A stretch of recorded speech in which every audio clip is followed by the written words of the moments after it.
পরিকল্পনার মধ্যে ছিল যে উত্তর দমদম বিধানসভার যে দুটো হাসপাতাল আছে একটা এটা একটা এই দুটোরই আপগ্রেড করতে হবে, কারণ আমার বিধানসভায় কোনো ভালো হাসপাতাল নেই, হয় সাগর ধরতে যেতে হয়, না হলে আর কি করে। তাই সাধারণ মানুষের চিকিৎসা পরিষেবা পাওয়াটা খুব জরুরি।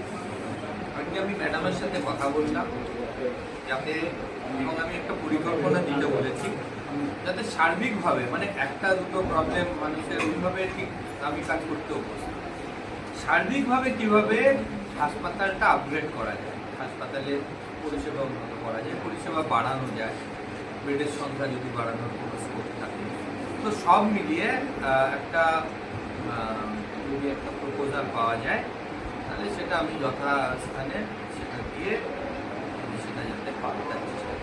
সিআইসি বললেন যে বিগত 10 বছর নতুন মেশিন কেনা হয়নি, অথচ এখানকার যিনি বিধায়ক ছিলেন তিনি আবার স্বাস্থ্য প্রতিমন্ত্রী চন্দ্রিমা ভট্টাচার্য, কীভাবে দেখছেন উন্নয়ন? মানে স্বাস্থ্য প্রতিমন্ত্রীর বিধানসভায় হাসপাতালের এই অবস্থা, এটা সত্যি দুঃখজনক ব্যাপার। সেই জন্য উনি প্রাক্তন হয়েছেন। মানুষের কাজ করতে হবে, না হলে মানুষ প্রাক্তন করে দেবে। আমি নিজেই চেষ্টা করছি। দেখুন, এই আগের সরকারটা তো একটা সার্বিক ব্যর্থ সরকার ছিল, উনিও তার একজন প্রতিনিধি, উনি ব্যর্থ হবেন এটা তো আর কোনো নতুন কথা নয়। যাকে আমি খুব একটা অতীত নিয়ে চর্চা করতে ভালোবাসি না। আমি চাই এলাকার মানুষকে সঙ্গে নিয়ে, সবাইকে সঙ্গে নিয়ে, বিরোধীদেরও সঙ্গে নিয়ে, বিরোধীদের অচ্ছুত মনে করি না, তাদেরও সঙ্গে নিয়ে যাতে একটা উন্নত হাসপাতাল এটাকে আপগ্রেড করা যায়। লোকেশনটা ভালো, মেন রাস্তার উপরে জায়গা আছে, সবাইকে মিলে সবার সার্বিক চেষ্টা এটা করতে হবে। কারণ আলটিমেটলি দেখুন, মানুষ পরিষেবা চায়, কেন হয়নি কি হয়নি মানুষকে এটা সেটা দেওয়া এরকমভাবে বললে হবে না। আমাদের এই পৌরসভা হাসপাতালটা, এখানে মানুষ কিন্তু পয়সা দিয়েই চিকিৎসা করে, খুবই কম পয়সায় এই পৌরসভা সেই পরিষেবাটা দেয়। বেড ভাড়া থেকে শুরু করে ওষুধপত্র মেডিসিন পার্টিদেরকে কিনে নিতে হয়। তো সেই জায়গা থেকে দাঁড়িয়ে এখন গভর্নমেন্ট হসপিটালগুলোতে যে সুবিধা তারা কিন্তু বিনা পয়সায় পায়। তো আমাদের এখানে সেটা তাদের ক্ষেত্রে সম্ভব হয় না। বা স্বাস্থ্যসাথী যে পরিষেবা আমরা পাই সেটা আমাদের বি ক্যাটাগরির মধ্যে, সেখানেও পয়সা কিন্তু অনেকটাই কম পাওয়া যায়। মানে আমাদের যে ইনফ্রাস্ট্রাকচার আছে সেই ইনফ্রাস্ট্রাকচার অনুযায়ী কিন্তু এগুলো পয়সাটা কে কেমন পাবে সেটা ডিটেক্টেড হয়। তো সেই ক্ষেত্রে তাদের খরচার সংখ্যাটা কিন্তু অনেকটাই বেশি বেড়ে যায়। পেশেন্ট পার্টিদের কথা বলছি আমি।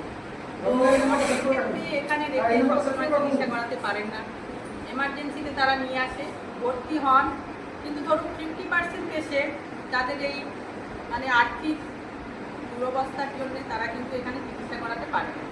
তখন তারা দেখে যে না, সরকারি হসপিটালে বা কিছু কিছু সমস্যা আছে, সব পেশেন্ট যে আর্থিক অবস্থার জন্য যাচ্ছে তা না। আমাদের যে ইনফ্রাস্ট্রাকচার তাতে আমরা সব রকম রোগের পরিষেবা আমরা দিতে পারি না। কিছু জিনিস আছে যেগুলো আমাদের এখানে হয় না, সেক্ষেত্রে সরকারি হসপিটাল বা পার্টি যদি সেটা অ্যাফোর্ড করতে পারে, আরও অনেক ভালো জায়গা আছে, তারা সেখানে পেশেন্টগুলোকে নিয়ে যায়। তারপরে এই যে পেশেন্ট কমা বাড়া, এটা একটা সিজনাল ব্যাপার থাকে। দেখবেন এই সময়টায় বর্ষা নয়, গরম নয়, গরমটা বেশি, তো সবাই বেশিরভাগই মানুষ কিন্তু সুস্থ আছে, যে জ্বর সর্দি কাশি এই জিনিসগুলো এতটা কিন্তু নেই। সেই জন্য পেশেন্টের এমনি ফ্লোটাই কম আছে।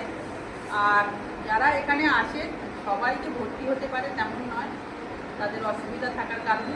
হাসপাতাল পিপি মডেলে চলছে না, এটা পিপিপি মডেল নয়, এটা পৌরসভা পুরোটাই নিজের দায়িত্বে চালায়।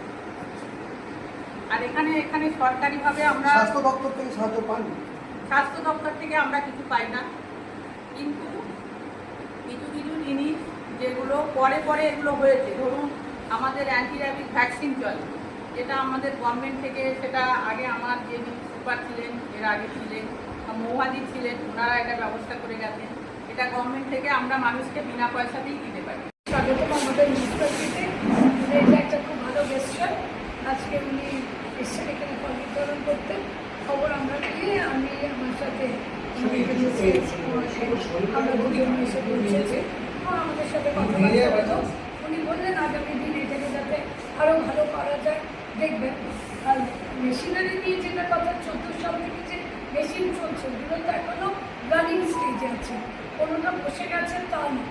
নতুন করে যেটা সব পুরোটা ইনফ্রাস্ট্রাকচারই কিন্তু আমাদের প্রথম থেকে বেশ ভালোভাবে সাজানো রয়েছে।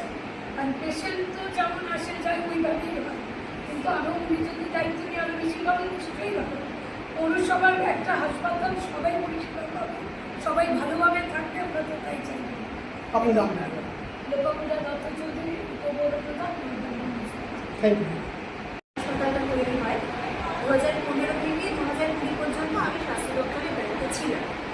এবার স্বাভাবিকভাবেই যেটা হয়, যেটা সুপারিনটেন্ডেন্ট ম্যাডামও বললেন, যে মেশিনেরও তো একটা লংজিভিটি থাকে, সেগুলো যদি রেনোভেশন বা মেনটেনেন্স না করা হয় সেগুলোরও সমস্যা হতে পারে। তবে আমরা এর মধ্যে থেকে চেষ্টা করেছি, আমি আরও একবার বলি, ইনফ্রাস্ট্রাকচার কিন্তু ভীষণই ভালো, কিন্তু সেটাকে যদি একটু প্রলেপ দেওয়া হয়, সেটাকে যদি আরেকটু ভালো করে সরকার নজর দেয়, তাহলে আমার মনে হয় এই দমদম এলাকার মধ্যে এরকম ভালো পৌর হাসপাতাল আর দ্বিতীয় নেই। এখানে কিন্তু আমরা সব রকম ট্রিটমেন্ট এখানে করানোর মতো পরিস্থিতি আছে। এবং আপনি জেনে রাখবেন যে মর্চুয়ারি, মানে কেউ মারা গেলে সেই বডি প্রিজার্ভ করার জন্য কিন্তু একমাত্র এই উত্তর দমদম পৌর হাসপাতালে দুটো জায়গা আছে। এবং শুধু উত্তর দমদম না, বাইরে থেকেও বহু মানুষ তারা তাদের প্রিয়জনের বডি কোনো কারণে রাখতে হলে কিন্তু আমাদের এখানে আসে। ফলে সার্বিক ইনফ্রাস্ট্রাকচার আছে, এবার যে কোনোটাই থাকুক সেটাতে একটা নজরদারির মধ্যে বা রক্ষণাবেক্ষণের মধ্যে রাখাটা প্রয়োজন, সেটা তো বিগত 10-11 বছর